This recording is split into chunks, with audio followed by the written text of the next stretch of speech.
What's good, everybody? I'm Justin Miller, owner of Legends of Athletics, and I'm coming to y'all with another video to show y'all cats that you don't need to be hitting that track or hitting your field, your weights, whatever you have. You don't need to go out there cold, just cold turkey and raw.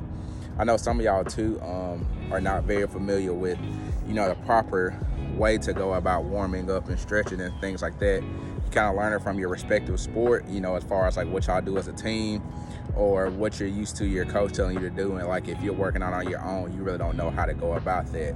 Now, being younger, you can kind of get away with it depending on the intensity of the workout that you're doing.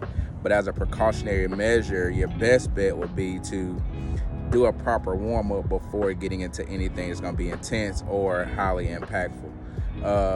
As a trainer, one thing that I don't do is I don't do static stretching before getting into anything that's going to be like plyometrics or getting into like our high knees and all that stuff.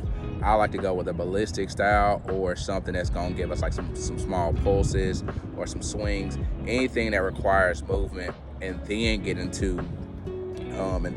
the static stretching after that. Because it's kind of like if you go to the grocery store, right, and you go and you buy, let's say you buy steak or you buy beef or whatever. Beef and steak, same thing. You buy beef, you buy steak, they're interchangeable, but you buy that, and let's say you're getting ready to cook it. So I know some of y'all may be young, y'all may not know about cooking steaks and stuff like that, but the best thing to do is let that steak rest at room temp and then cook it. It cooks better, cooks more thoroughly, and it's the same thing with your body. With your body, instead of coming out here cold and just going straight into your static stretching and then going into like your high knees and all that stuff, then you're not really doing your body a service. You have to prime your system and then go. So basically you have to prime your central nervous system, get your mind body going, and get your system inside going, warm up the body temp, and then get into the mix or the groove of what you're going to do for the day.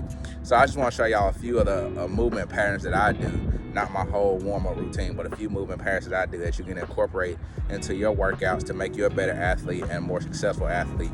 And when I say athletes, I'm not just talking about kids that are actually playing baseball, football, things like that, but even for young adults or adults like myself, rec league superstars and heroes, but an athlete. And so hope you enjoy this video. So a lot of these exercises and movement patterns are just opening up the hips and getting the lower back fired up as well.